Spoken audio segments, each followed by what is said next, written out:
Hello, family. Welcome to African Esquire TV. I'm your host, Tony Cherie.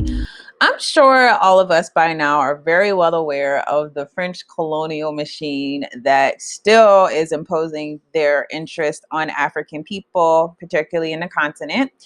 And because of this, a lot of us are a lot more alert to the explicit and apparent racism that is espoused by French leaders. So Emmanuel Macron, despite the fact that we've spoken about him many, many times, despite the fact that he's gotten recognition for being such a person who is clearly in love with the colonial past and present of France, despite that, he still opens his mouth, or he still takes actions that are clearly antagonistic to African people. Now, if you don't know what happened in Algeria, let's just say that a lot of Africans were just killed and murdered and tortured for asserting their right to their liberation. Despite that, Emmanuel Macron has the nerve to essentially say that he will not apologize for these actions. Now, I know you're saying apologies mean nothing. Absolutely, apologies mean nothing, which is why it's so appalling that this guy, who will absolutely lose nothing for doing it, basically is making a political statement that I will not apologize. The reason why it is significant is not because apologies change things, but what is significant is the boldness of these Europeans asserting their right to colonize our people and implicitly inserting their right to continue to colonize our people. So let's look at this article. This is on Al Jazeera, and this is Macron rules out an official apology for the colonial abuses in Algeria. French President Emmanuel Macron has ruled out issuing an official apology for colonial abuses in Algeria, his office said on Wednesday. He said there will be no repentance, no apologies for the occupation of Algeria or the bloody 8-year war that ended French rule, Macron's office said, adding that the president would instead take part in, he says this, quote, symbolic acts aimed at promoting reconciliation. I love when things like this happen. I know it's very much like, wow, just crazy. But I love when things like this happen because sometimes it's just good to see the explicit racism versus the more diplomatic racism. Now, this says Macron, the first president born after the colonial period, has gone further than any of his predecessors in recognizing French crimes in Algeria. Before his election in February 2017, he acknowledged France's colonization of Algeria as a crime against humanity in an interview with Algerian TV, a comment that caused a sensation and was criticized by the far right, even though it did not include an apology. That comment in 2017 was a startling admission in a country where the colonization of Algeria was long seen as benign and as opposed to the idea of repentance. A year later, he acknowledged that France had instigated a system that facilitated torture during the Algerian War, which ended 132 years of French rule. Now, you may say, if Macron has this history of these symbolic gestures, why not take it a step further and actually apologize? Well, here's my opinion. Number one, if you know what's going on, you know that France has been more and more under public scrutiny for their acts of colonialism, not in the past, today. They've been more under scrutiny for their commingling inside of the African affairs, for the French currency of the CFA franc inside of former Francophone countries, and they've been very much targeted for their actions in derailing the country of Libya. So France has just been the face of imperialism right now. And in my opinion, should they necessarily be? Well, yes, but they should be right along with so many other countries, i.e. the United States and the UK. But right now they're getting the heat.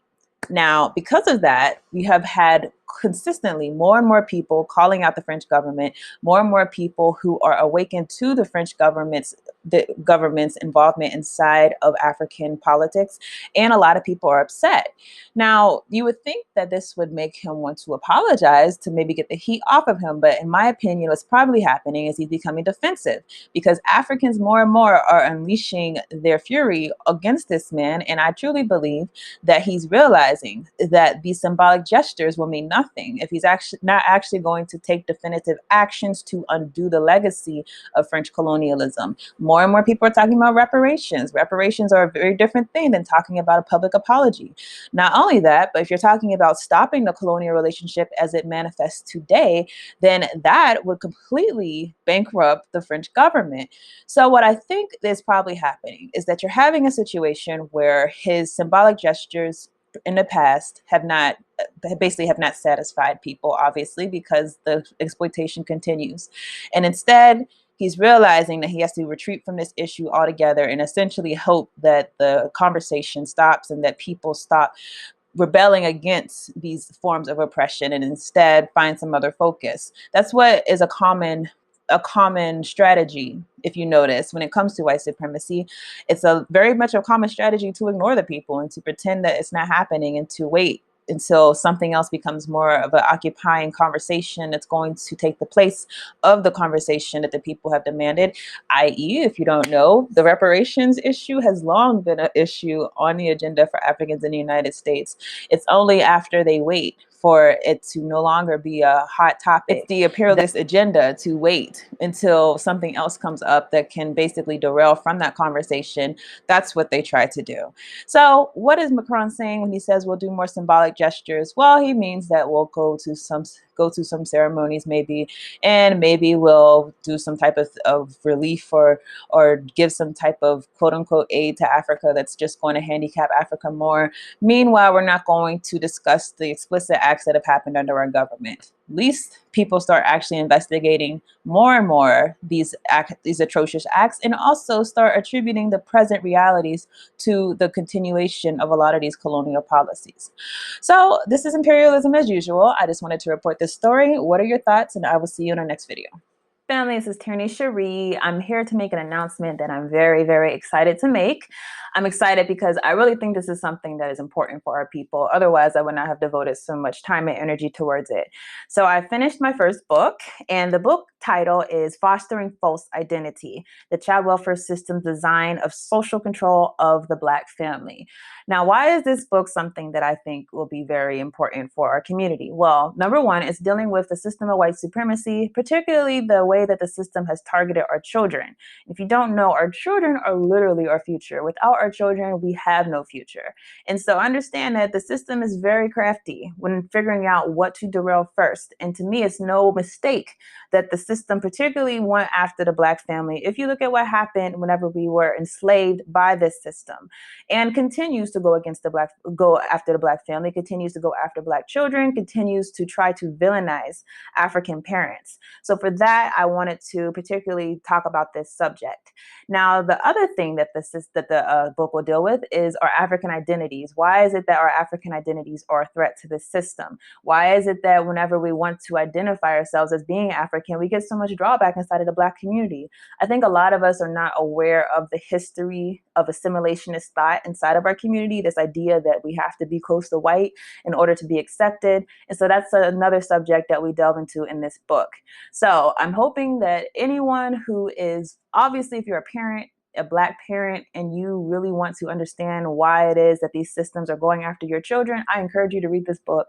I hope that it will arm you with a lot of knowledge and a lot of foresight, not just about how to protect your own children, but how to organize in your community, because that's really the purpose of the book, is to say that we have to organize among ourselves in order to protect ourselves from this white supremacist system.